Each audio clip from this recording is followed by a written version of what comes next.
All right, we are back and we got a special episode today. We are gonna talk about team construction. All right, let me do that again. No, bro, keep it. You're saying a special episode like it's like it's something. As opposed to what? It's like in light of our regular programming, we're Yes. gonna Okay. Okay. All right, we are back with another episode, Florida Hockey Bros. My name is David, joined by my brother Daryl on the other side of the screen. We have I was gonna say a very special episode, but it's just an episode.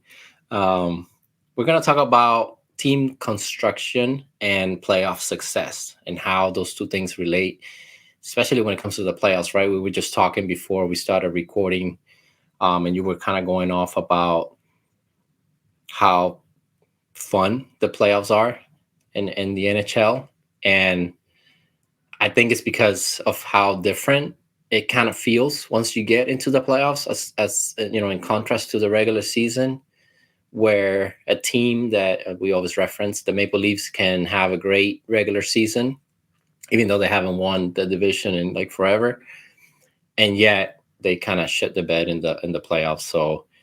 So I think that's a fun topic. You came up with it, so I think we should just get right into it. Yeah, I think as a Panthers fan, we learned a lot the last 4 years. Um, just seeing that progression, or seeing just watching Cito do his magic. But yeah, I think we could start with the Panthers. I know you always use them as a sort of like a comparison to other teams, and how that works, especially now in the salary cap era, right? yeah, and it's a point of reference. I do want to give a bit of sort of historical context too, and kind of go from there. But with the Panthers, I think one of the things that we've learned is that there is an obvious distinction in style and in culture in the way that you run your team. And the Panthers were built a certain way with the Huberdeau and Barkov generation and Ekblad. Then we saw the transition now with a lot of these other, you know. And what's funny is when you look at the Panthers, it doesn't seem like we have a ton of quote unquote talent, like high level flashy talent compared to some other teams that have more of that top end talent. Obviously, we have names, but that's not the way that the Panthers are thought of, right? They're like a physical team, a forechecking team, a defensive team. That's the first thing that comes to mind. And yes, there's some talent thrown in there that you can see and that they can show. But we're not the Oilers, we're not the Maple Leafs, we're not Colorado. It's obvious that we're not that kind of a team. And the same can be said for the Bruins in Carolina, who are not the flashiest teams, but are competitive in the playoffs. And I think when you actually break down the roster for the Panthers the last couple of years, and we have a lot of first round picks, right? It's easy to overlook that. But Reinhardt was a first round pick, Bennett, Lundell, Barkov, Kachuk, Ekblad, all of these guys, even OEL, you look at the way that it's built. So you do have some top end talent, right? Not the fastest of talent, but guys that have played at a high level, that know how to play at a high level, can compete, can score, can do a lot of different things. And then you run that out with a lot of two-way players that would hustle, that play hard, Luosterainen, Rodriguez, and Lombard and Cousins, and even Montour, a guy who has talent, force lane, but they play hard, they skate hard. And Cito just was able to build that, right? It's a combination of journeyman's trades, waivers, or whatever, some leadership, some veterans, some youth, and you combine that with a goalie like Bobrovsky, who's overpaid, but has that talent and that experience and is a really hard worker, right? So when you look at the roster construction, there is this idea that like the Panthers are not just a bunch of journeymen. It is actually a lot of first round picks with a lot of hustlers and a lot of people who work hard. And then there's a few elements that I'm going to get into when the way that you can build a contender, that Cito was able to really build. And you can see the intention. Cito wasn't just going after any kind of name or any kind of player. He moved away from a style completely, brought in a different coach, and then decided that even when I bring in my first round picks, that I'm going to trade for, are guys that I know have more potential, but they all provide something different on this team because they're not the same kind of first round pick. Reinhardt is a very smart player who can play two ways, right? And can play center and wing. That was the idea behind getting him. Bennett is a very physical guy in the playoffs, and he actually performs better in the playoffs than in the regular season. He has the skating, he has the hands, but more than anything, he's going to forecheck, he's going to be nasty, going to go to the front of the net, and he can provide some of the skill. Lundell, very, very young guy, but is a two-way player that you can trust on the third line to first and foremost shut down the other team's top line. Lundell was always trusted to play on his own end first, and then he can give you a little bit of offense. And you can go down the line with all of those other players, right? Ekblad became more defensive, more physical, rather than the fat, flashy offensive guy. OEL was providing depth on offense, right? And just don't make a lot of mistakes with Kulikov on that bottom pair. So you just see that there was intention behind all of those different elements. So yeah, the Panthers for me are sort of a framework to look at the way that you build it, because it has a balance between physicality, leadership, talent, high picks, all and the coaching and all the different things, and the culture, which I also want to talk about, to be able to build a contender. And they're not unique. This is the way that it's been done by a lot of other teams. It's just that Cito realized this is the way to do it. So yeah, I'll break down like about 3 different areas where I think teams may or may not emphasize to build a contender, and why teams that win in the playoffs versus teams that don't, why that happens. But I also want to start, and I'll throw it back to you, with some historical context. The way that the cap now impacts the way that teams are built, I think, is overlooked for the last 20 years. And I think we're going to see it a lot more, and it's going to become a lot more common for high-level talent to not win cups, unless they go to other teams, unless they are built in a certain way. I think it's going to become a lot more common than it used to, because back in the day, you could take all that talent and put it together into one team. And I'll give you a couple of examples of that, but I'll throw it back to you. I think that that's one thing that gets overlooked today. It is so critical for GMs and front offices to really build teams the right way to be able to actually win a cup, right? And, going on a run, like you could be the Canadians and go on a run. You could be the Islanders and go on a run, but to do what the Blues did, to do what the Panthers did, to do what someone, even Tampa did, like that is, incredibly difficult to do, even with some talent on your team. And and Taves and Kane, excellent players. Look at their point totals. I don't think either of them ever had a 100-point season, which is crazy, right? They're not the flashiest of guys. Like, again, super talented, but that team won because it also has Seabrook and Duncan Keith and all the depth that they had. So anyway, and the leadership. So anyway, just kind of just some sort of a place to start. Like, think of contenders as teams that are well balanced and have an identity in the way that they play, and how they're constructed under the cap today versus who's the best player, right? Because otherwise, McDavid will have 5 cups by now, and McKinnon will have 4, Yeah, and that's, I think there's also a little bit of luck in who you play. Tampa had that in that bubble year. They did, but you still have to go through all. Yeah, but that happens in any sport, so I count that a little bit less. I think you can individualize that a little bit more, because it's still hard to do it, bro. And so, what I'm saying, and you look at, and they still beat Dallas in the finals. The Lightning did. They still had to go through the Rangers. They still had to go through Carolina. It's not like they didn't beat like legit teams. The Panthers also needed some breaks to go their way.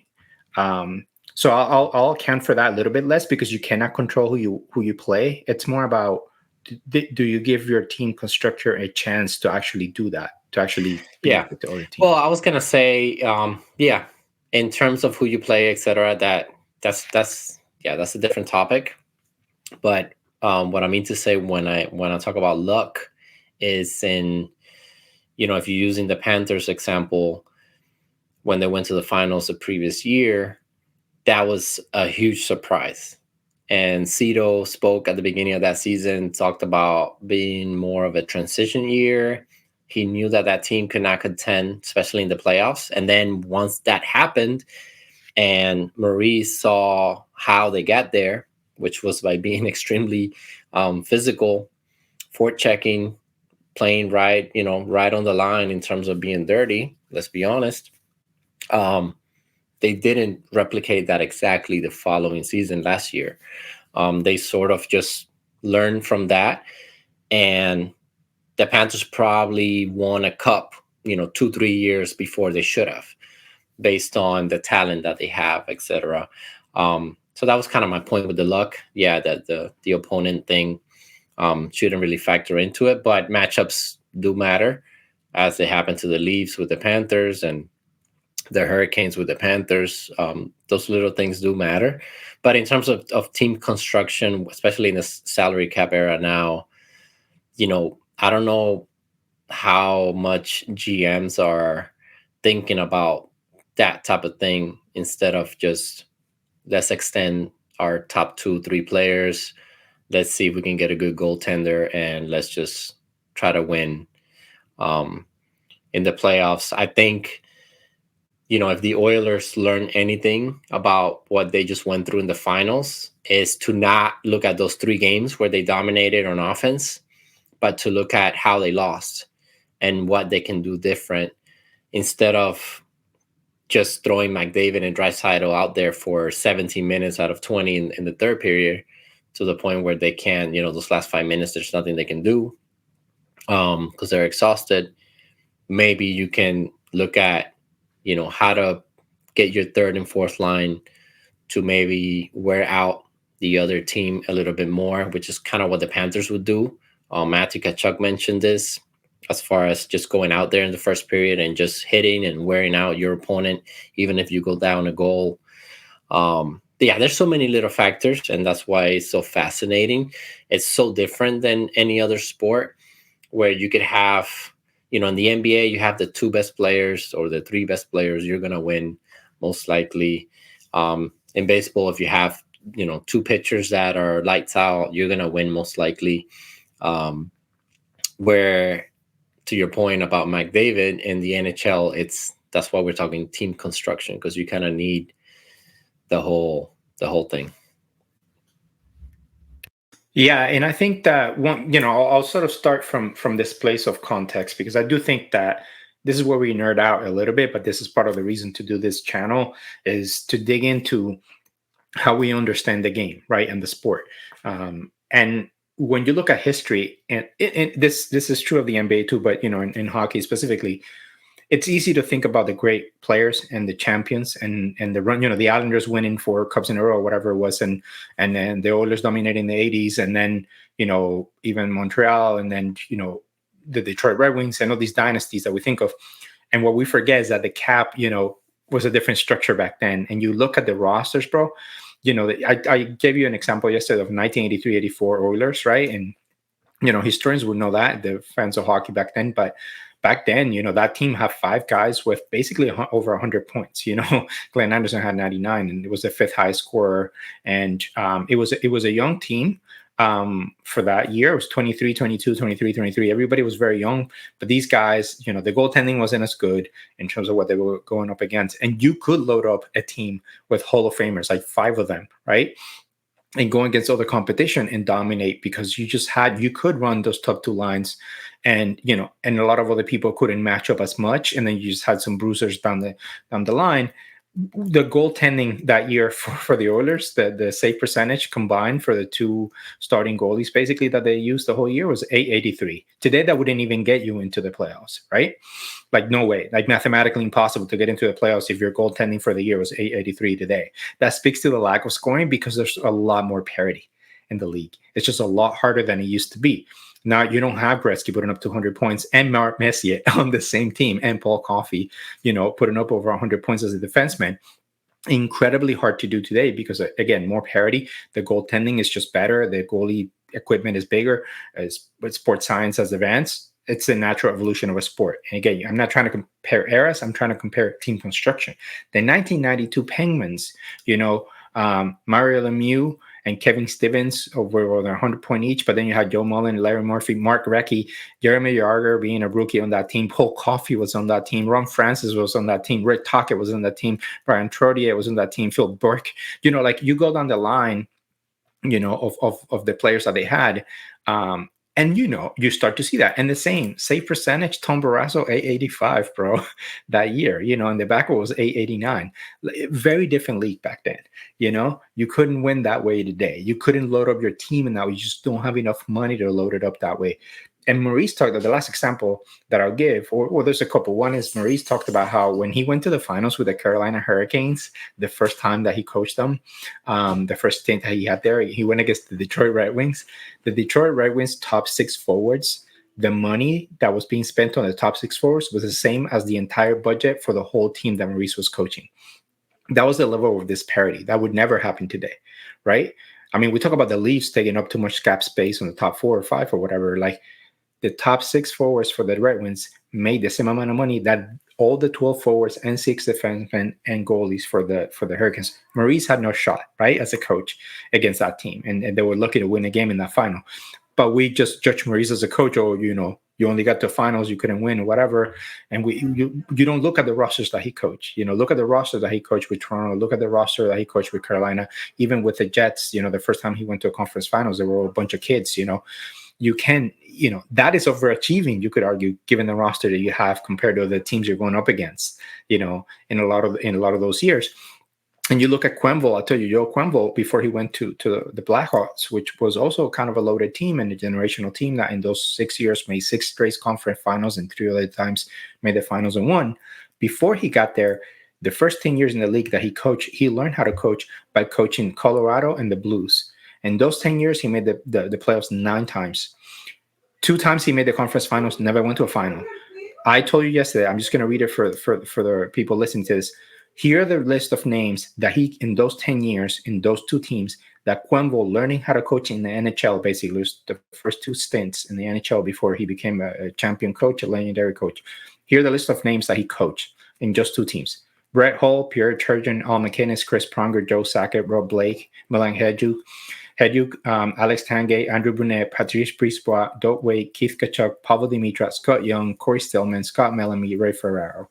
That's not even everybody that you would recognize, but there are a lot of Hall of Famers there, a lot of legit players there. You have leaders, you have captains, you have physical guys, you have scorers. You've got everything, right?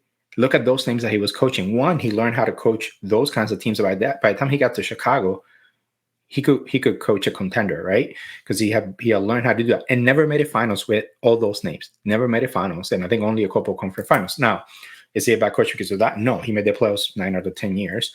But look at the names he was coaching. Today, you cannot rattle off that list for Paul Maurice, right? Before he won with the Panthers.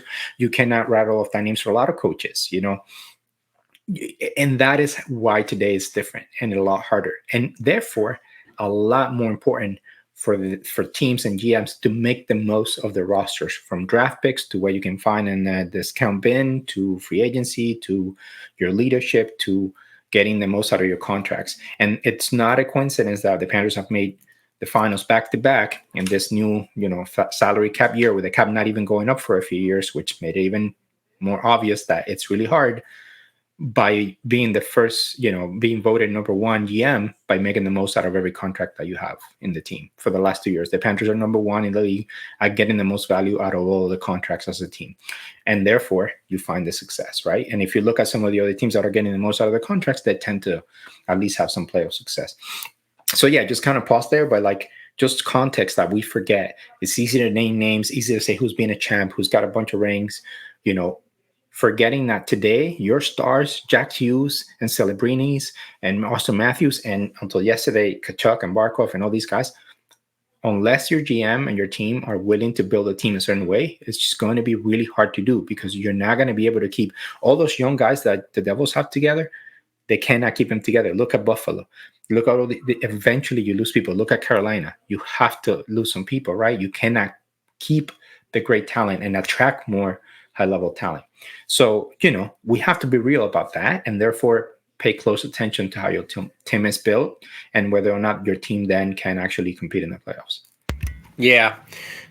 No, and now that we have that, that context, and it is important. I don't even remember when the salary cap started. I know it was 2005, 2006.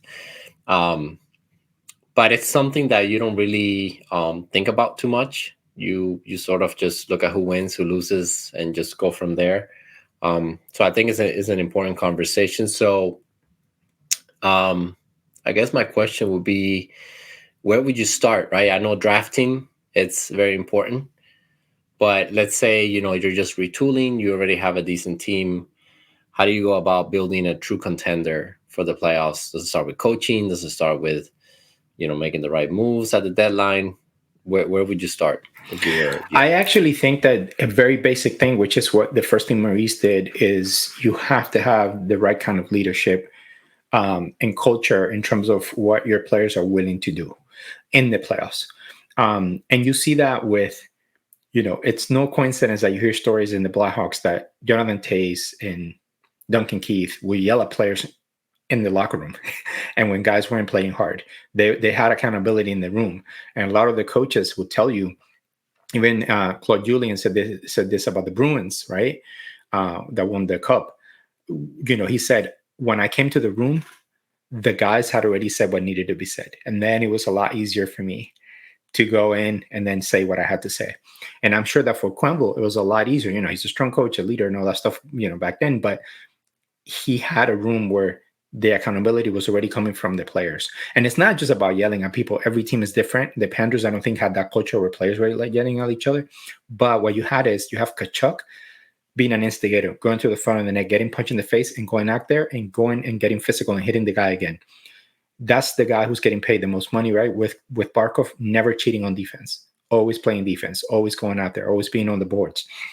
And then you see that down the line. You just, you hear that Bobrovsky is the hardest working player in practice, right? Always the first one there, always the last one to leave. And when the guys who are making the most money, your leaders, your big flashy names, are setting that example, you have no choice as a player to try it. And if you don't, then it's much easier for a coach or the team to say, you got to do better. I gotta demote you. I gotta bench you. I gotta try someone else. And that is one of the first essential things. Look at Sidney Crosby and Malkin. And we talked about this, like that level of skill plus the leadership plus the obsession with winning, the accountability, that is needed because it's much harder to ask other players to play hard, to find a role, to sacrifice points, to sacrifice whatever it is, their bodies, the playoffs, if the top guys aren't doing that. And at most, you may have one really high skilled talent like Patrick Kane, not physical, not a guy that you would ask to go in forecheck, but he didn't need to. The rest of the team could do that. Then you have that one guy who scored you the key goal, the clutch goal.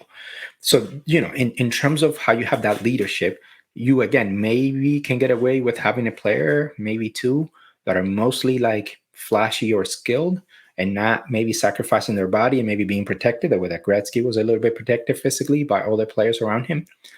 But beyond that, you got to have killers, right? And you have to have physical players. You have to have guys willing to play in the playoffs. So I do think that without that, I don't care how talented you are. It is going to be so hard to win. And we see that with the Maple Leafs. I know that we love to use them as an example, but I would say that any Maple Leaf fan worth their salt will tell you that leadership has been lacking in the playoffs. And it's pretty obvious because those guys have not sacrificed as much as they should have for the sake of defending or the sake of forechecking or the sake of, the way that they lost against the Panthers, when the Panthers were honestly on paper a much, much weaker team in 5 games, it just spoke to how, you could tell by the end of the series they necessarily didn't want to play that kind of style. Yeah, and I think it's, the Maple Leafs are obviously the best example for this, where you get into the playoffs and you have such top-end talent that you might still win a round, even when you're not the better team against Tampa. But I think that your top 6 especially cannot have, more than one player that's afraid to engage. And it's not just the message that it sends the rest of the team. It's the fact that it just doesn't open up for the other players there. And the best example I can think of is Marner playing with Matthews, where Marner, might be afraid to engage, or, you saw it with Marchand last season, and then with Tkachuk the previous season, where he was sort of targeted a little bit because they know that can throw that line off, and it does. And I think that works. So when you have players like that, Elias Pettersson in Vancouver, who Maybe he was injured, and that's why he didn't want to. He wasn't as physical. No, injuries is one thing. Kachuk was injured, and a bunch of other Right. guys. How many stories do you hear of guys who were injured and won a cup, right? And I think that, to me, I saw those games. I watched those games.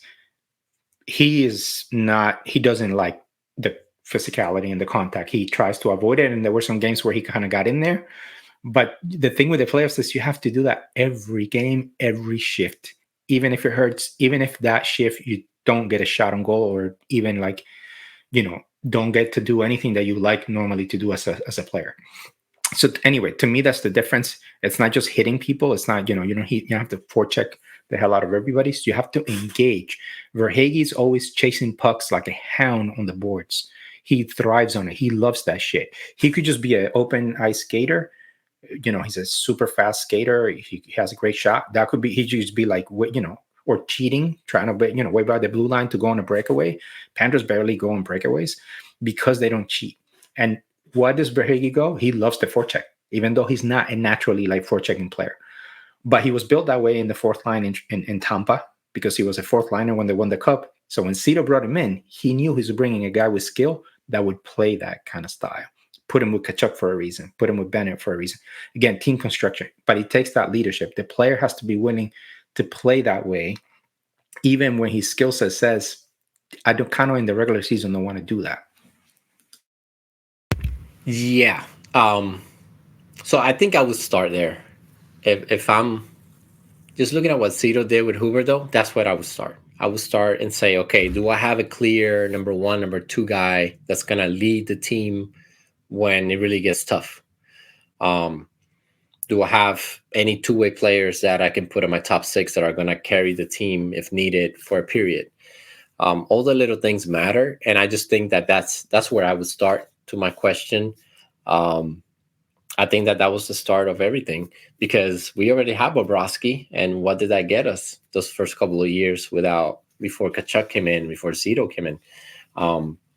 So I think that matters greatly. Like I told you before, last year, the first thing Cito did was extend Barkov for those 8 years at 10 million, and he set the bar. That's it.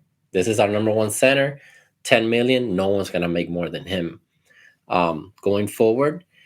And I'm going to bring in the guys and the coach to make this team tough, to have a system, to have a way of playing that makes sense when it comes to the playoffs. And you saw it. I mean, getting to the finals and losing to Vegas, that was all style. That was all system. That was all systems. And the players actually buying in, especially in the playoffs. And you have a lot of those guys. You mentioned Bennett and Verhaeghe, that you look at them, they're small guys, man. Bennett is a small guy.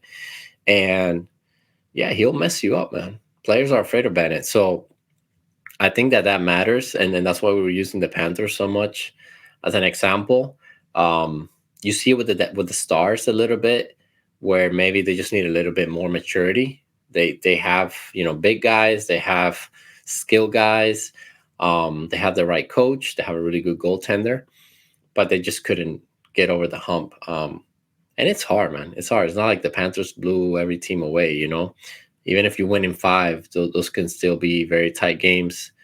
So I guess that's where I would start. And then from there, I would definitely, using the Panthers example, I would definitely look at line combinations and what works in both sides, both ends of the ice, and then just go from there. You saw it with Barkov and Reinhart. That's something that was brand new this past season. The previous year, Reinhart was in the third line with Luostarinen and Lundell, and that was one of our best lines, not just in the playoffs, but during the season. That was very solid, because all three guys played two ways, although Lusty is more of a defenseman as a left winger. But once they looked at the analytics of Reinhart and Barkov playing together, they were blown away. And then Maurice just knew that all he has to do is rotate, Verhaeghe, Rodriguez, whoever you want to throw on that left wing to kind of give you a boost on the scoring. And it just worked perfectly. And then Bennett and Kachuk, when it comes to the playoffs, you don't see them getting their cookies. Kachuk had a terrible final and not a great, playoffs, but Barkov did. And one guy, I think Kachuk led the team in minutes.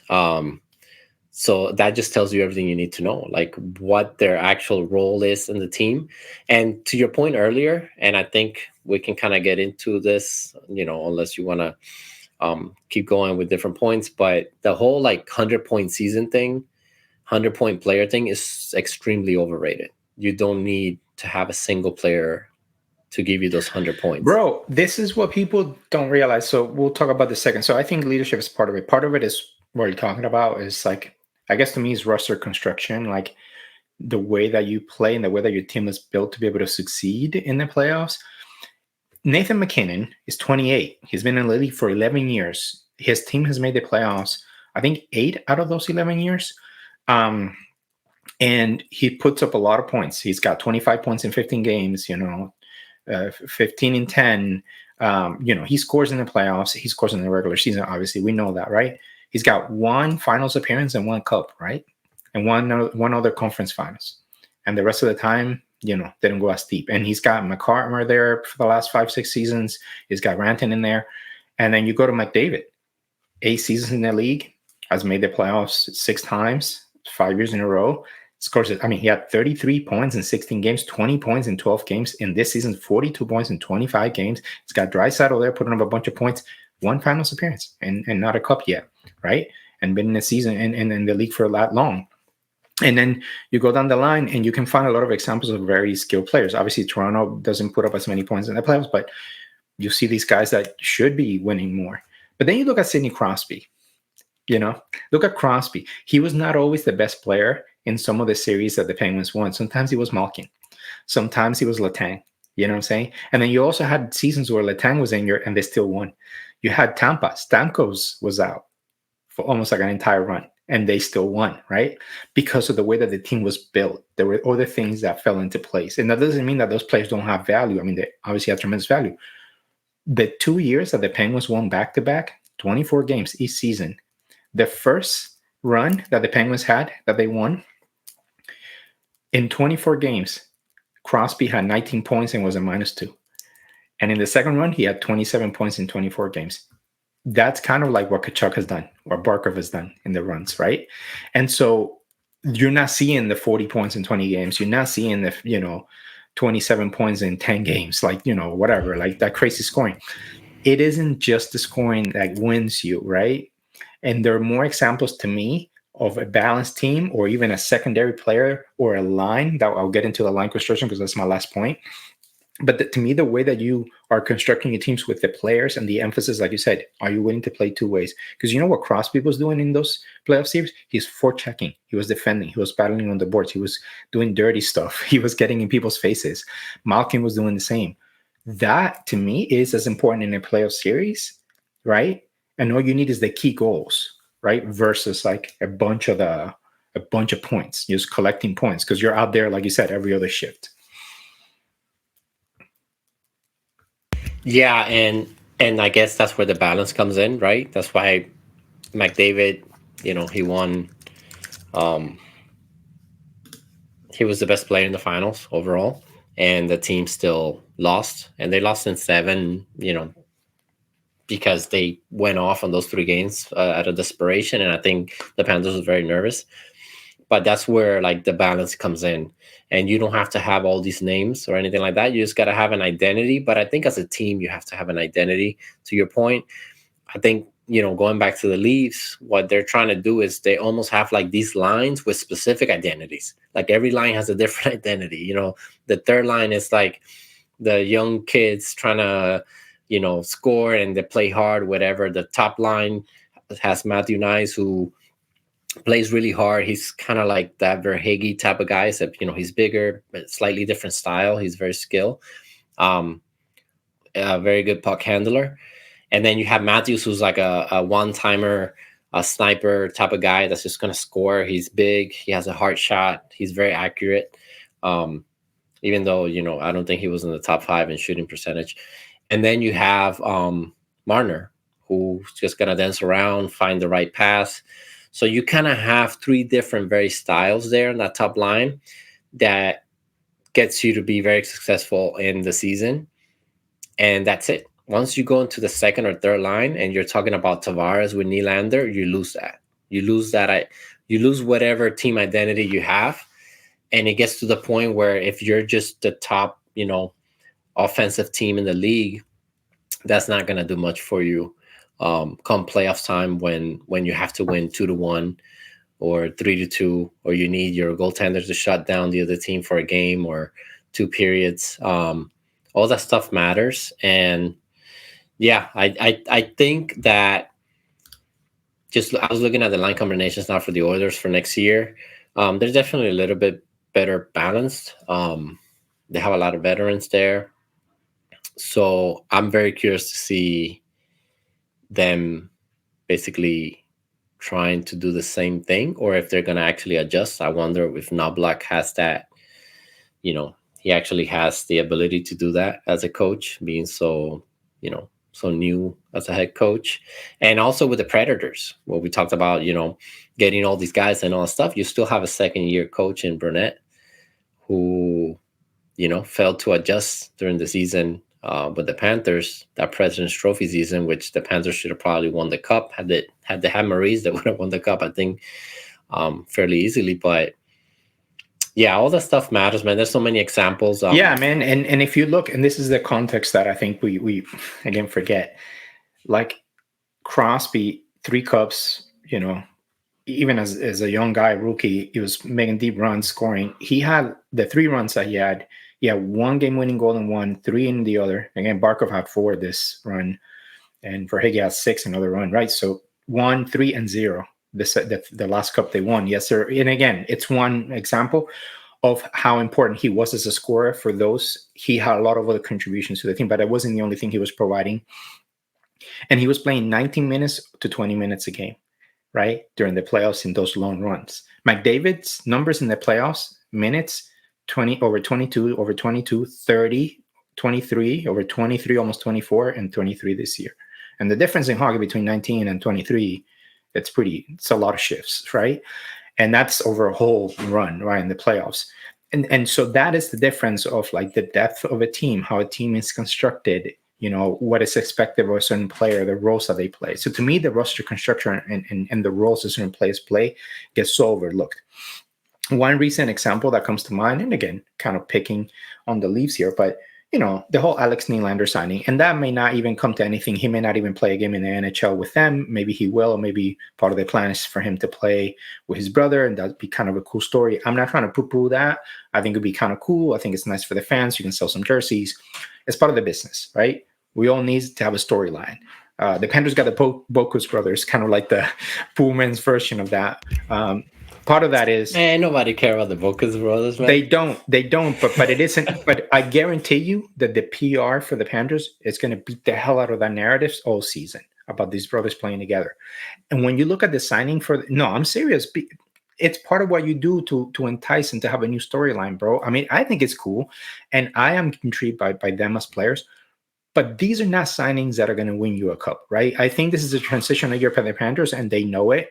Cap-wise, they cannot do the same thing they did last year. Therefore, they're taking a chance on some younger guys. They're going to develop some people. They're going to try some people out. Mackey's going to get a chance finally. Sordif probably will. They know that this year they might try to compete, but a lot harder to make a deep run with some of these younger guys in there. When you look at the Nylander narrative for the Jesse Blake and the Dangle show yesterday, talking about like how it'd be awesome if they could play and they should do it and blah blah blah, and I'm like, that sounds great. That's a regular season move. That doesn't do anything for Berube. Alex Nylander should not be on your starting lineup in the playoffs if you're serious about winning a cup, unless you're putting him on the 4th line. And the reason why other teams didn't want to sign him is that his numbers in the defensive and neutral zones are abysmal. Like abysmal. The dude was an 8th overall pick. There's a reason he's not getting a chance. And the only points he's gotten is with the Columbus team that was already done, where he got a chance to play and nobody gave a shit, and he just all offense.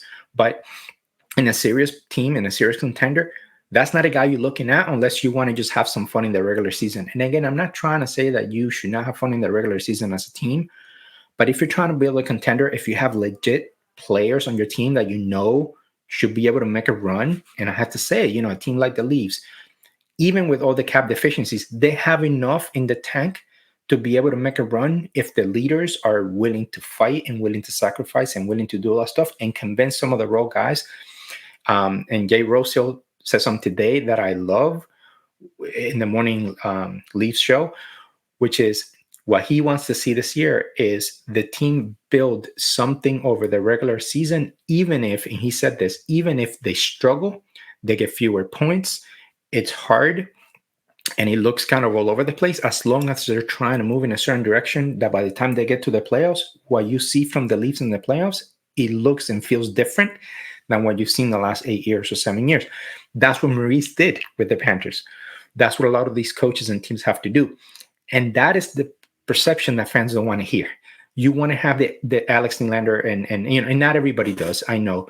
But again, it's the narrative that they're trying to sell you on. Is the excitement that they're trying to sell you on. It's a cool story for a game or two. Maybe do it as a novelty. As a serious contender, who cares? Get the real Nylander to play the way he needs to play in the playoffs to actually win, right? And to me, that's what you need to have the right lines. How are you building your lines? What is your line identity? You're always going to make tweaks to your lines and move things around, but do you have line identity? With the Panthers, with a lot of these other teams, the line identities with the Lightning, lines identities were super clear. And when you have a team where you don't want to see their third or fourth line, either because they can shut you down or because they're going to forecheck the hell out of you, when Lomberg hits you in 3 shifts in a row and keeps you in your zone, and that's the fourth liner, you're not going to be like him out there, oh, I'm going to get my cookies now because Lomberg's out there. It's like, I better not be trapped in my zone. I got to move. I got to be quicker, and and then you turn it over, you know. And so those are the things that you have to do. And Maurice uses third line with Lundell, a very young guy, and Lostrainen to shut people down. And then it allowed the top 6 to be able to match up a lot better when he needed. And again, it doesn't even make it easy, but it's just a way that you can overcome your deficiencies, like the Panthers have scoring deficiencies, to be able to shut down people and be able to score some key goals, be able to do comebacks. The Panthers were good at coming back in some close games. And that's what you need. So find your identity. I'm not saying build a team exactly like Panthers. No. Your third line might not be a shutdown line, might be an offensive line, but your second line maybe is a shutdown line. Like, you have to know how you're building that. Like, this is why I never understood the Ryan Reeves signing, because he's a dinosaur. You don't need that guy to win in the playoffs. 8 minutes a night. Bro, Jonah Gadjovich was our best fighter by far. He didn't play a second in the playoffs, I think, because he just doesn't work. It just, you had Cousins, you had Lumber, you had Oposo, you had Stenlund. Why would you play him, right? Because it's just a bruiser. Regular season, put him out there for 20, 30 games, let him fight, let him hit people, protect your young guys. That's his role. In the playoffs, if you're down to him, it's because of injuries. Ryan Reeves should not be a starter in the playoffs. I never understood the signing. You have to think about identity. What are your pairs, your defensive pairs? Maurice never changed his defensive pairs unless there was an injury. Dude, you knew. Doesn't matter whether Ed Black could have a bad game. He was playing with Forsling and Montour with Mikkola. And he trusted that more often than not, the way he built those pairs were going to give them the balance that you needed. And so, to me, it's like, build your identity. Know what everybody does. I think Berube might be able to do that, hopefully, because he did that a little bit with the Blues, and he does like to move people around. I think he'll try. Yeah, and he'll get some of the bottom line guys and give them some shots and maybe move some guys down, which should be, But look at Lundell. Look at Lundell's evolution. Lundell is an incredibly skilled player, and he had a down year last season. Lostrainen had a down year offensively, and they won. Because Lundell, what he looks like in the playoffs is a physical player, a two-way player, a guy who can go to the net, who can go to the boards. He was not that when he joined the Panthers. In a different team, in New Jersey, in Buffalo, he'll be putting up 50, 60 points a season, and he would be winning jack shit, right? You can actually build a player up to become something, right? And play a certain style. And believe that if you play that way, you have more of a chance of winning than not. Lundell's not naturally a physical player, but this playoffs, he looked like he would not be intimidated by a defenseman twice his size. So that's what I mean, bro. This is why I'm down on some teams like the Devils and stuff that people always like, when we made the list last time, a guy saying you're crazy, those are the worst lists I've seen. I'm rating certain teams down because when I look at their names are flashy, they can score, but are they built to win long term? Can they sustain it? Can they play two ways? Can they protect their goalies? So anyway, that to me, it's what I think gets overlooked so much about team construction and about what you need. Like the Rangers, 5-on-5 are trash. That should have been assigned to the team. They should have addressed that really in the middle of the season to try to win in the playoffs. But you didn't, and you got lucky to get through Carolina because you got outplayed. And then the Panthers, if not for Shesterkin, probably sweep you. And now you can still get highly rated by a lot of other people, and yes, your power play is going to help you make the playoffs, but you're a mirage. You won the President's Trophy. You were not close to being one of the best teams. Like the Dangle Show thought you were going to make the finals. Like you had no shot, bro. So yeah. The Rangers are another team that everyone's talking about now, getting back there. Yeah, man, and I think it's just easy to dismiss certain narratives because you don't like a team or whatever. And that's not like what I'm trying to do when it comes to, the Devils and the Leafs and the Predators and the Oilers. I don't hate those teams or dislike those teams. I think they're poorly constructed and poorly coached in some cases. Yeah, and for the Maple Leafs, the most curious thing is the Shanahan thing. I think it's clear that Shanahan is the one in charge there in terms of player contracts. Just because you just talk about the Reeves signing, the Bertuzzi thing was weird in hindsight in that it wasn't a fit. If you're gonna keep Keefe and you're gonna keep the same style, it just didn't make sense. And and having Nylander, the Nylander thing is to me is the most curious part of of the team construction for the Leafs. I think that just does you in, unless he's on your third line with Lundell and Lusterin. You kind of lose him a little bit. He's not a playoff performer. I don't care what people say. He's not a playoff performer. Just because he plays better than the other three guys on the team doesn't mean that he's a playoff guy. And I do think that you need that toughness, whether it's on the ice or in the locker room or on your head coach or on your GM. You need someone that understands that it's a physical game and understands what you need. I mean, the Panthers took a step back from that physicality this year in the playoffs. They stopped trying to instigate. That Tampa series was very, very mild, to put him, lightly, because nothing happened. Literally nothing happened in the Tampa series. Both teams were trying to stay healthy. And it's just something that you learn year over year over year. And that's the biggest failure in the Maple Leafs, is that they just kept doing the same shit year over year over year. And that's on Shanahan. That's 100% on Shanahan. I don't care if it's the money or if it was the CEO, whatever. You're giving the reins to steer that franchise in a certain way. I understand that you sell out. I understand you're making a ton of money. You have to, at least 10% of you has to understand that you need to still win. You have to win in order to keep those fans around. Eventually, once Matthews leaves or retires and Marner and stuff, that's it. That the Maple Leafs are going to be trash. They're going to be bottom of the league. They don't really have the prospects, I don't think, to continue that. If you think Cowan's going to come in and start, forechecking guys and all this stuff, and that's why scoring is just kind of overrated. You spoke about the Panthers having those deficiencies in scoring, and because of that, the effort level had to be 100% every freaking game. And you just have to do that. You have to play that way. You have to. I think it was just the players were smart. They identified that as well in themselves before winning the cup, and that's why this past year, which neither one of us expected the Panthers to get back to the finals, but it wasn't really that much of a surprise once they got there. And once they went up 3-0, it was kind of like, yeah, this is how you do it. It's hard to win. It doesn't matter if the games are boring. It doesn't matter if you don't deserve to win that game. If you have the right team construction and the right goalie and you're able to match up well against the other team, which they did. I mean, the Panthers had one power play goal in the finals. It's crazy, man. You don't need all these things. No, and I think it also speaks to the culture. Look at the situations with the young prospects. So we'll sort of end it there. Like the Panthers had Maggie Samoskevich sort of make the team last year because they impressed in preseason. There was hype around them. One is a first round pick with a lot of skill coming out of a great college season. Sort of had already played in the AHL. Even though he was picked in the third round, he was trending before the draft as a first rounder. And some injuries, and didn't put up a bunch of points last season in the minors, but and the juniors. But he still went deep in the playoffs. He was a captain. Anyway, he was a name that people knew. And both of these guys came in, played 3 games, and they were minus players, and they looked like they were going to get hit, and they couldn't hang physically. And Maurice said, "Awesome, the young guys have to play. Go to the AHL, earn your cookies and your spot. You know, we need to win a cup this year. Go marinate." And so they go down there and sort of plays first line center, plays on the PK. It's a leader, becomes a leader, a physical guy, a forechecking guy. And Mackey goes and puts up a bunch of points in the AHL, which is not easy to do.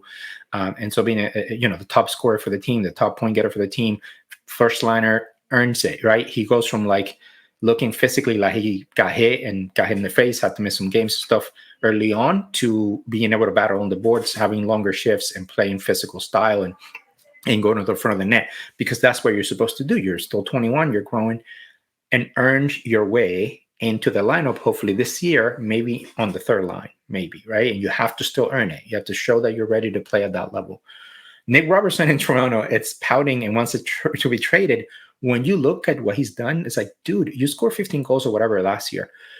You cannot get out of your zone. You're awful on defense, right? By the eye test and the metrics, you get hit, you get plastered, by guys. That is not just dangerous because you could get hurt. It's you turn it over when that happens. Your coach cannot trust you to play in the playoffs consistently, right? Or even the regular season, to not be a liability. Work on your defense, right? Work on your neutral zone. Work on your boards, on getting out of the zone or not turning it over, right? Develop into a real NHL player. Maurice always said, I love that line about the kids who come in, is I just got to play my game. And Maurice response to the kids is like, you got no game. You got to develop a game in the NHL. You don't know yet what your game is. You may have the skill. Mackey, he always said the hands are there. NHL hands. The shot, NHL shot. Impressive. Better than most guys on the team. Is he an NHL player last year? No. Not for what the Panthers needed to be. Now, the Panthers were a bottom feeder, probably would have gotten the chance. But he said, no, not yet. You haven't earned it yet. You're not ready. And that, to me, is the difference culturally of what you need your players to understand. It isn't about scoring 15 goals in 50 games or whatever to show that, I got potential. The 15 goals in the playoffs mean nothing if you cannot be trusted to be out there when it matters against other third and fourth lines. If Lumber's going to bury you and take the puck from you and you cannot get out of the zone, I don't care that you can score 15 goals and he can only score 7. You don't match up well, right? And I cannot even, I definitely trust you with Barkov because completely dominate you. So that's the difference in what a lot of these young players don't understand. You could be so talented and all, but in the playoffs, when things get tight, the defense is better, people are hitting you. What else you got? What else do you got? Does your line have other than I can skate fast? I got great hands. Beautiful. Try that shit. Try coming to the net when Mikola's there in the second round of the playoffs. When Kulikov's there, we'll take your head off. They'll take a penalty. They have, right? But they'll take your head off. Kulikov got a penalty against the Rangers by taking a guy's head off in the middle of the ice. It was Roslovic or whoever it was. Yeah, it was suspended, right? For a game. Yeah. But that sends a message. You try to skate pretty in the middle of the ice and you're not looking. Next time I'm going to lower my shoulder so I don't get the penalty. But that's the kind of stuff that people don't want to accept. And that is part of the playoffs. To me, it's fun. Some people may hate it. I know Steve Dangle always says not a serious league. In the playoffs, anything goes and this and that. It's like, what do you want? Ballerinas out there? Great, bro. Go to Europe. Go watch, where the rinks are bigger there. Guys are skating around faster. NHL, to me, there's still a lot of skill, still a lot of skating. You still get beautiful breakaway goals. You stay a little bit of that, but you also get beautiful battles. You get key goals, that tension building, and that rebound in front of the net, and that release. That to me is the way that I view the game, as beautiful as a guy weaving through 5 people, which is just harder to do. And skill can still shine in the playoffs, but to win, you got to have all the other pieces. And I personally I've even grown accustomed to having bad calls against my team, because you know what Maurice has taught me? Your job is to go and fight and take chances, and sometimes you take a penalty. But you know what? When you're a good team, what you do? You kill that penalty.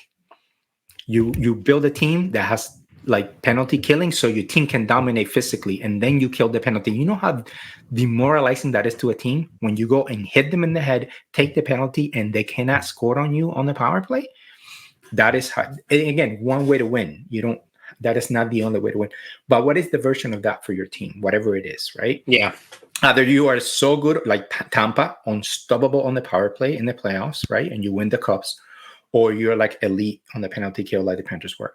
So that's the thing that, to me, it's often missing and overlooked. And so I don't know. I find the playoffs incredibly fun. I think it's one of the best things in sports outside of the World Cup in soccer. It's the tension, the stakes. Eighth seeds can win all the time. People can go on runs, all kinds of unsung heroes. You can have stars winning. You can have guys that you don't expect win. To me, that's the beauty. The goalies could shut you down. Like, it's just, yeah, it's the most drama and tension and effort that you see from athletes, to me. So have your team built toward that. And if your team isn't, be real about it, man. Understand that, you don't be surprised when a certain team that has a bunch of talent hasn't won. McKinnon won cup in 11 years. Look at the talent. Look at the talent around him. But that's not all you need, right? So anyway, that was the whole point of today. Is just to me, I'm fascinated by this idea of how today, with a cap, you have to build teams in a certain way. And I can tell now by the moves, I'm telling you right now, with Cito and the moves he had to make this season, they're thinking less cup and more development and transition to free up the cap for next year when Bobrovsky maybe gets traded and Ebla comes off and maybe Bennett cannot be re-signed. And you use that money to then deepen the team again, and you develop the young guys so that they have some experience next year. Maybe you make another run. To me, that's kind of how I see them building this team. I don't think Adam Boqvist is going to win you a cup. So yeah, no, and you still have to give it a shot. But yeah, that's the point of the salary cap. Is that it forces you to kind of do things that maybe you don't want to do, and you can just still go on a run, as the Panthers could, considering the top six is still the same. But I just want to show you a glimpse into my crazy head, because I'm not saying I'm right. I'm just like the way that why I put the Panthers fifth on my power rankings, why I think that they're not, you know what I'm saying? Like, I am looking at those different elements and trying to break down and trying to imagine these lines and what they're going to look like, and saying, yes, they're going to compete. They should be a playoff team. I'm excited to see Naki score. I'm excited to see Boqvist and what he can bring. I actually have been craving for a bit more skill on the Panthers, because it does look pretty in the regular season. And if those guys develop a game, and Boqvist actually plays to his potential, maybe he can win you a cup in a couple of years, but, help win you a cup. That was what I mean. But again, that to me is how I'm trying to analyze the teams. Why I rank the Rangers a little bit lower, or maybe the Devils a little bit lower. I'm trying to project the way the teams are built. And of course, this is subjective. The Devils could finish in first place. The Rangers finish in first place, but are they going to win in the playoffs? So that's how I'm thinking about the rankings and how teams are built, man. Yeah. All right, we'll end it there. Please subscribe if you like the content. We are going to do more of these general topics for now. Once we get into the seasons, then we'll talk a little bit more about the actual competition and what's happening there. We'll try to have different topics to keep you guys engaged beyond just the recaps of games and things of that nature. So don't forget to subscribe if you like the content. It means a lot. Any comments you want to leave, positive or negative, that's fine. We appreciate you listening, especially if you got this far. And we'll catch you all next week with a couple more videos. Peace.